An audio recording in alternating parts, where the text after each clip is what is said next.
Are you scared of the upcoming frontrunner meta in Cancer Cup? You don't want to farm for groundwork parents?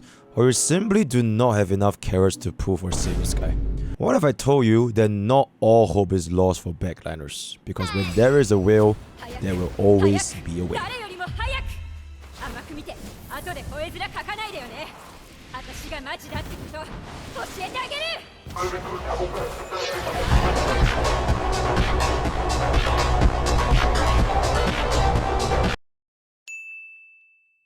Hey guys, UmaPokke here, and today we are going to be taking a look at some analysis I've done for the upcoming Cancer Cup and to basically increase your odds against the front runners, which will definitely dominate the racetracks for a good while in CM, not just in Cancer Cup going forward.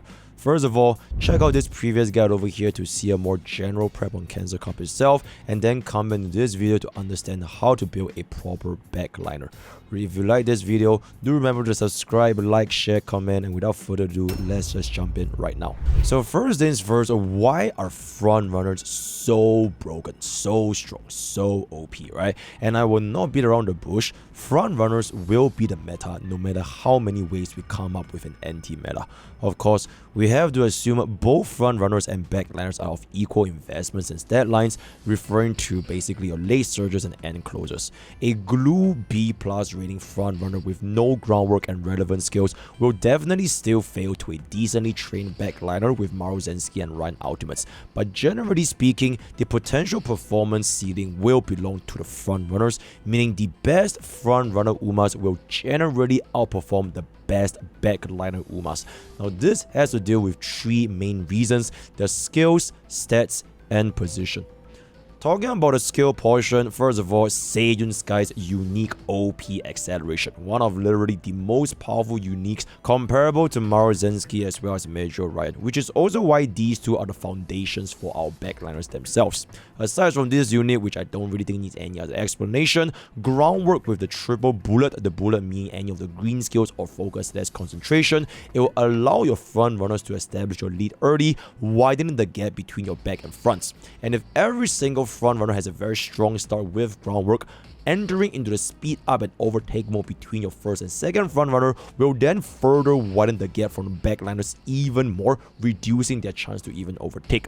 Combining this with all of your other mid-race skills like your front runner straights, front runner corners, PTO, tail held high, slipstream, especially if you're not the first position, you can see how a well-built front runner can scale so far ahead that the backliners will find it difficult to catch, especially if they cannot activate their own skills since fronts are not within their position. Furthermore, we have the dreaded Speed Eater, which is gonna be literally draining your own speed if you're gonna be in the first position, and that skill is just absolutely insane as well. And then moving on to the next portion, which is going to be your stats. Base stats for your front runners can greatly benefit from speed and width decks, taking of which we know the highest rating in the game due to your inherent usefulness. For your fronts, since they are not going to be overtaking as many Umas, power is far less important than width, so as long as they can hit the stamina checks with their multiple mid-range skills, the higher width would then allow them to trigger these respective skills more frequently, allowing for even more distance. For a backliner Uma running a speed power deck, what tends to happen is that there will be excess stamina due to power training, whereas speed and width will have close to no wasted stats on stamina, assuming the inheritance is done properly. Now of course, front runners running a speed power deck due to a lack of good speed or width cards will not be affected here, but on a sweaty meta highest catable level where the best front runners with a speed width deck, it will simply outscale speed power as a whole. On top of that, the benefits of width on the front tends to scale better than the benefits of a power on the backliner. Now for this particular video, kindly check out the width benefits over here for a detailed explanation and why width is so important for front runners as a whole. For power, aside from acceleration, it is a stat that helps to prevent uphill speed loss as well as the lane navigation. But that being said, if the opponents are all front runners all the way through ahead due to your mid-range skills as well as power ultimates like your Sky, Condor Paza, Major McQueen uniques, your power stat alone will be very difficult to catch up without proccing your own uniques, which brings us into the final point, and that is the position. This is perhaps the biggest reason why backliners will suffer as a whole when the lobby has more and more front runners. You simply cannot activate your skill due to your position. Now, this is a very common occurrence you can see from this clip over here, especially for a front-dominated lobby, where you can see your ends or even late surgers failing to get into the golden 7-6-5 position for their personal uniques into the Ryan ultimate into the Maruzensky ultimate combo. Now, assuming the lobby has 5 different front runners, your backliners will have to ensure the first position amongst the remaining 4 Umas, and any blocking, late start, no skill triggers will further lead to you reducing your chances of getting into that good position. And speaking of blocking, front runners tends to be the best run style to prevent the most terrifying phenomenon known to Uma kind, where you simply activate everything but all of the fatty Umas in front of you just do not let you pass, and there's nothing you can do until a way is gonna be made for you. This is also why in careers, you generally run front runners since they're only affecting your skill procs, and careers with no skill on the front can greatly reduce your block chance since you're only gonna be competing with the other front runners at the same time. So with all that being established, how exactly can you expect to win against the front runners? Now, there are going to be 3 main ways, first of which is going to be simply making your own front runner even stronger than them. For this, kindly check out our wit guide over here, which will help you a lot for the baselines of wit investment, as well as the cancer guide over here where I cover mainly on parents and ace decks, inclusive of your front runners. To summarize, high wit front runners will generally outperform a high power front runner, assuming your speed, stamina, guts are constant with similar skills. But of course, umamusume is going to be an RNG game. If your skills don't proc, then it don't proc. So for your job as a trainer, if you want to make a better front runner than the others, simply try to give them as much weight as possible while still hitting the power, stamina, and guts deadline. Another way that you can win the potential front runner is going to be making their front runner weaker. So for this is mainly going to be done with blockers or debuffers, both of which are probably not going to be as accessible, especially for the general player base. Debuffers in general will not see much use for mouse and sprints since the impact is not big enough to outskill the insane amount of speed fronts are getting, while at the expense of wasting one potential ace of your own. And I will be talking about the blocktions, the blockers, in a little bit later on. And the last way is pretty much going to be making your backline stronger, which is what this guy is mainly going to be focusing on about towards the final segment. Now, in this portion of the video, I'm just going to be talking about blocker and how do you build blockers as a whole. Now, I've mentioned this in my last video as well. Regarding blockers like Bakshin and Smart Falcon, blockers has been a widely discussed topic within meta players, but I personally think this is really bad for casuals and even potentially meta players.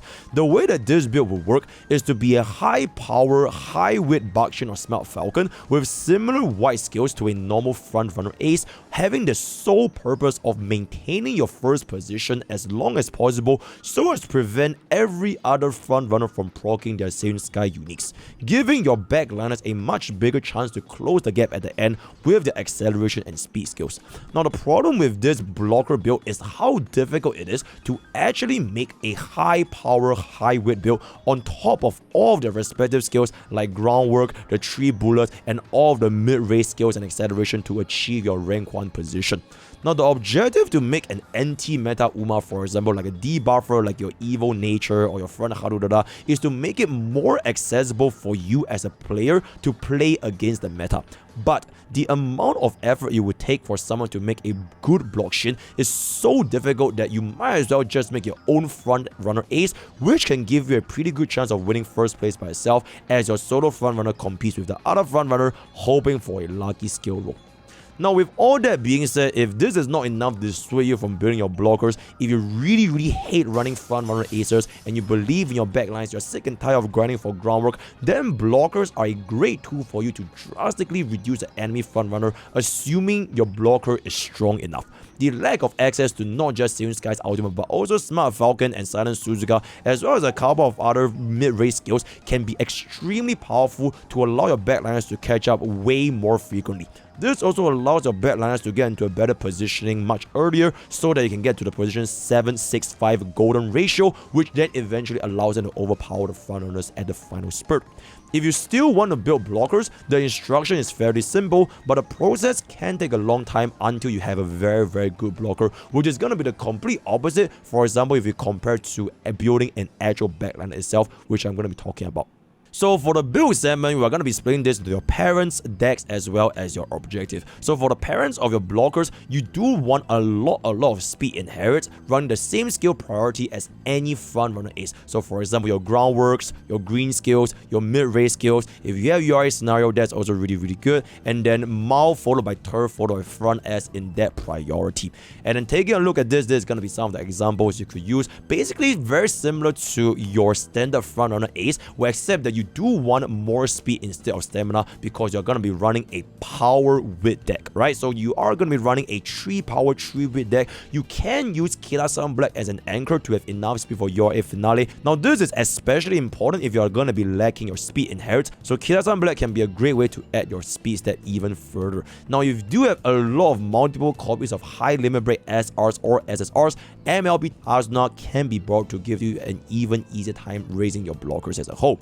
So your goal for your blocker in the terms of stat line is going to be 600 plus speed, 578 stamina, 290 guards with as much power and wit as possible, with power having a more importance over wit, so ideally 1200 power and 1000 wit. You do want the bare minimum groundwork plus 3 bullets, and then for your uniques, you're going to be inheriting Smart Falcon into Seven Sky due to Smart Falcon having the mid-range trigger, although it is very nice to have both.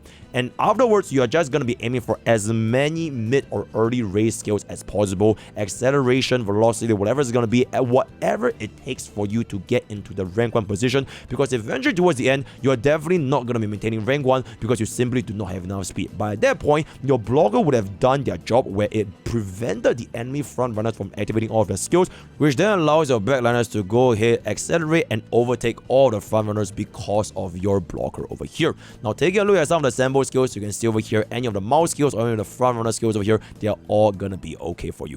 And now we're gonna jump into the final portion, which is gonna be how do you build an actual backliner. Now your win condition is actually super straightforward, activating your 765 combo with Furious Feet. Now using Naruto Taishin as an example, getting Nemesis on position 7 into a Ryan ultimate position 6 into a Maruzenski ultimate position 5 will give an absolutely insane amount of acceleration at the final spurt. Now realistically, this is very hard to achieve, especially with only roughly 400 wit, so as long as you get your own ultimate into either Ryan or Maruzenski, it will still be an extremely powerful skill for your backliner. As you can see from this clip over here, I went from position 9 at the final spurt all the way to the first place just because we activated our chain combos, finishing off with a beautiful timing of 1 minute 30.3 seconds. Now towards the end, Furious Feet over here will give you the final push needed to propel your backliners all the way to the front, almost as if they're teleporting. It is just that powerful. Now on top of that, if you have made it even worse for the front runners with a strong enough blocker to cancel out their opponent's Saiyan Sky and Falcon ultimates, there's a very good chance for you to actually win with a backline over here. Now taking a look at all of these sample runs I've tested with my half-baked, half-raw Naruto Taishin, not even having Mao as running extremely okay stats, we have very strong timings, sometimes even at 1 minute 30.0 seconds against meta front runners simply because we proc the combination. Keep in mind, all this time I did not even have a blocker where I basically just ran some random ass backlines as well, just maintaining my Naruto Taishin position towards the good spot at the final spurt. With all that out of the way, I do want to come to this brutal reality for your backliners. The bad news is, just expect your backliner win rate to not be as high compared to front runners generally speaking. It's not a matter of whether you did your job as a trainer to treat your backliners well, but it's simply a matter of odds being against your favor. Now I would say CM3 has one of the most restrictive metas since CM1 and 2 because front runners are just that good. So mentally prepare and know that you try your best, and if you win against the front, then the victory will just be all the more satisfying, and see from all of our footage so far. Now the good news is, the build for backliners, they're extremely simple for both late surger and end closers, at least compared to front runners. Your parents' requirements are a lot lower, especially if you have been through the groundwork hell, and generally you don't need to try as many attempts for the perfect ace, assuming you have the cards for it. So jumping into the build itself, for your parents, you absolutely must have Major Ryan as well as Maruzenski. No questions asked. They are the two most important skills for backliners. Just use whatever you have as long as they have decent blue and pinks. Whites are honestly not that important, especially when you compare to the front runners like your groundwork.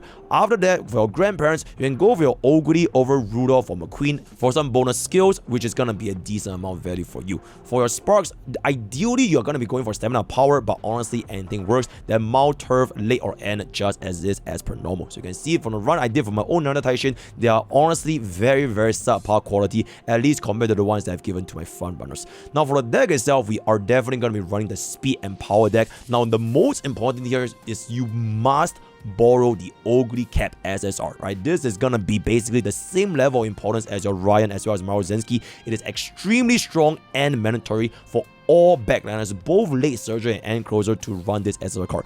Do not borrow Muteki over Ogre. Furious Feet is honestly just that good. Now, however, if you do not have, let's just say, an MLB Kirasan Black, but you also have a grand total of 0 copies of Ogre, just use whatever limit break Kirasan Black you have and borrow that Ogre. Same thing principle for your blockers. You can run Tazna for those high dupe SR as well as SR decks.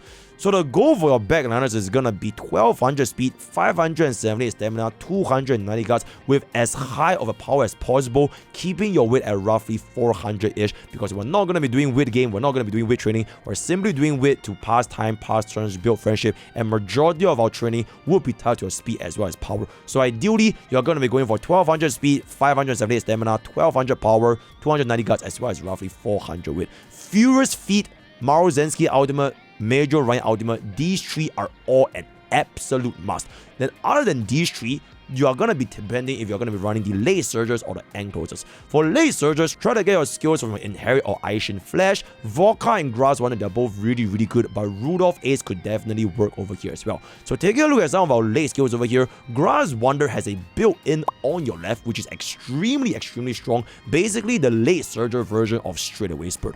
Rising Dragon, on the other hand, on paper this looks very strong, but keep in mind that the chance of you proccing this is actually basically close to 0%, because it requires someone to be behind you after you overtook an Uma. Now realistically, this will only proc on backline heavy lobbies, which should be extremely rare. But if you do have enough skill points to share, then you can try to gamble your way to getting this Rising Dragon.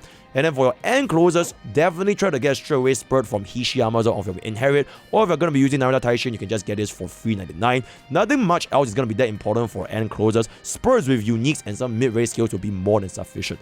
Masterful Gambit is honestly not that good, so you can just ignore. And the best end closer Uma is definitely going to be Narita Taishin, because despite being a little bit more difficult to train, especially with the 20% guts and the mood downs and everything, she is extremely strong here, especially if you can run her with a Tazuna. So with that, we have come to the end of how do you beat Cancer without front runners. Let me know what you guys think in the comments below. If you guys like this video and hold it over again, then by the time this goes, I'm probably still in Japan. It's currently 5:37 AM, so smash that like and subscribe button and let me know what you guys think in the comments below. All the best for our CM prep, all the best for UmaPokke, and I'll see you guys next time. Take care.